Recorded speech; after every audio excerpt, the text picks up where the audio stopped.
and you give, someone else becomes a director, company still stands. Now this is what I want to tell you. You think, yeah, Air India, the same director would be there in Air India from last 50, 60, 70 years? Now a person cannot serve for 70 years, isn't it? The next person comes, but Air India is still there. Do you get my point? That is exactly what it is. It's never ending, or it's succession, it keeps on moving. Okay. Shareholders, I will come to the shareholders a little bit later, but before that I want to tell about directors.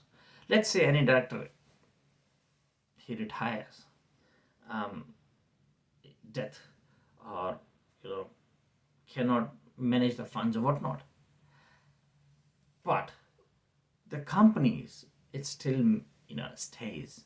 So unless the company is actually liquidated, otherwise company, they're still, um, what's it called, they still go on and they manage. Okay. Now when the company is incorporated, so obviously, as it's a legal process.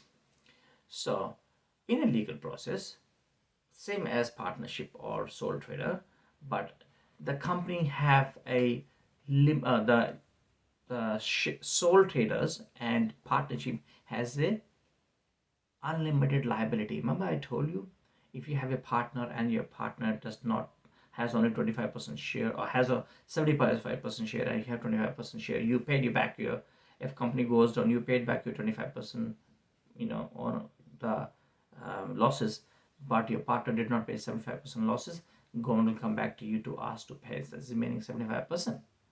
Wherein in a company where a very limited liability, yes, company has a very limited liability as compared to, um, partnership or sole trader.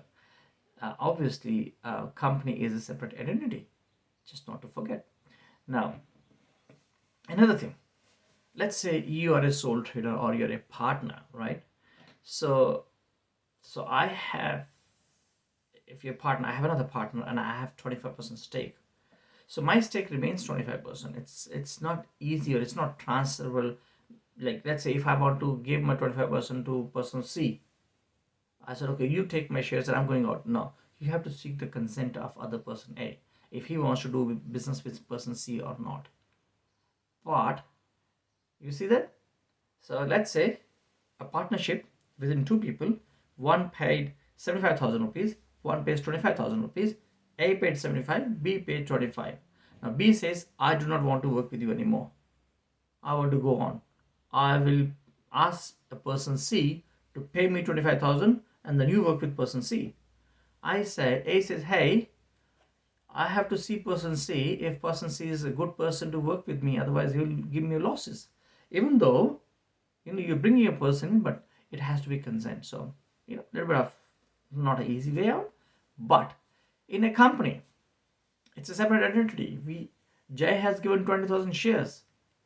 Now, when Jay gave 20,000 shares, I took out of 20,000 shares, I took 1,000 shares.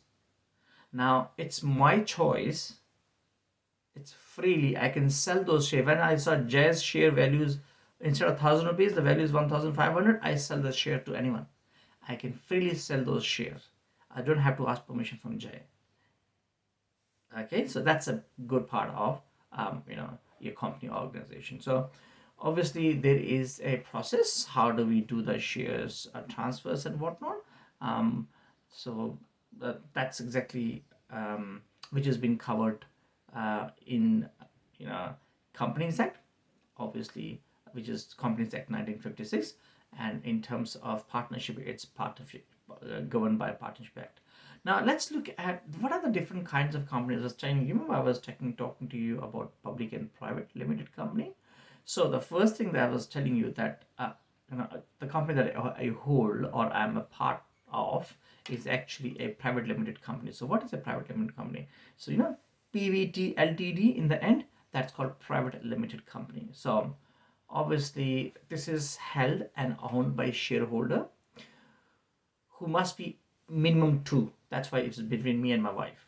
So minimum two members are the shareholders of the company that I can have. So that's why we have a private limited company between me and my wife, which is a separate identity. I will not sharing the name, but yes, this is how that's a legal entity. Now there is a process of setting up this company, and there is legal requirements and paperwork to be followed when you actually um, set up this company. Not only that, when you operate this company, you cannot um, you know the shares of this company, which I got 100 shares, 50 is mine, 50 my wife. You cannot sell the shares to anyone else because it's not for general public. It's private limited, only for those members who joined that company in the initial, who started the company, stays with them. Now obviously you cannot go to stock exchange. So what is stock exchange? Okay, now that's just what I wanted to share with you. So what happens is, let's take example of Jay again. Now Jay had to raise 2 crore rupees. So Jay could do this, number one, because Jay has to have minimum asset, and Jay has to have some background in the business to be part of the stock exchange.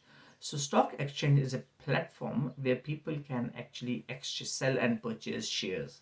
The companies can list themselves, hey, this is who we are, and this is what our company is, and this is what we are bringing in shares. So they take government permission, government allows them, sees the criteria of stock exchange, and they enter to join the stock exchange company, because obviously they have bigger in size to join a stock exchange, and they have to have background and listing, because anyone and everyone cannot list in stock exchange. So someone who's listing in a stock exchange has to be a big enough company, has to be a good quality company who is registering on stock exchange. Now, what is a stock exchange? It's a platform. So let's make it more easier.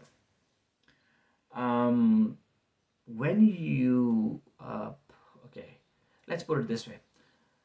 If you have to buy something, right? Earlier, you used to go to buy stuff in the vegetable market, in the fruit market, or wherever. Or if you want to buy a mobile phone, right? Earlier, you used to have you go to a mobile shop to look at the mobile and you go and buy the mobile, right? Now they have online platforms, right?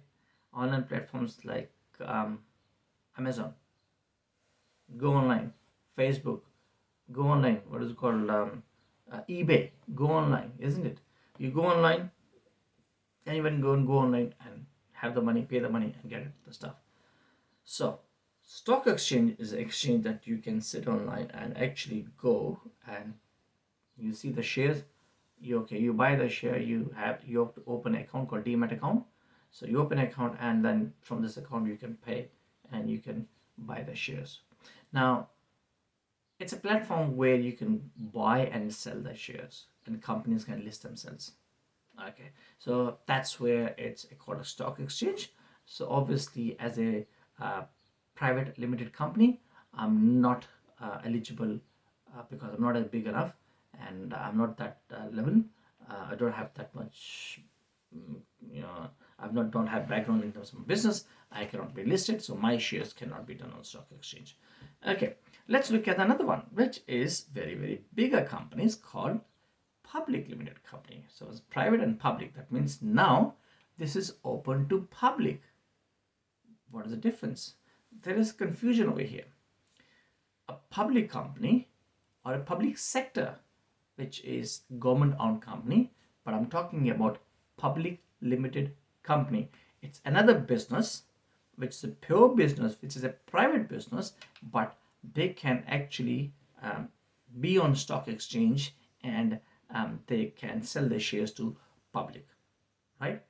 Now J was a private limited company. J was smaller.